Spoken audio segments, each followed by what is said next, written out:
how to find reposted video on Snapchat. Hey everyone, welcome back to the channel. In today's video, I will show you how to find reposted video on Snapchat.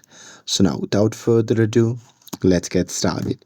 So here, first thing first, open the Snapchat app on your phone and make sure that you're logged in to your account. And now here, once you're inside the app, just tap on the profile icon which can be seen in the top left corner of the screen. And now here, once you are inside the profile section, what you can do is simply scroll down and there you'll see the option labeled as my favorite and repost. So there, just below that option, you'll see view all button. So simply tap on it. And now here in this section, you will see all the reposted spotlight videos. And that's it. With this, if you found this video helpful, then don't forget to like, share, and subscribe to get updated for more videos.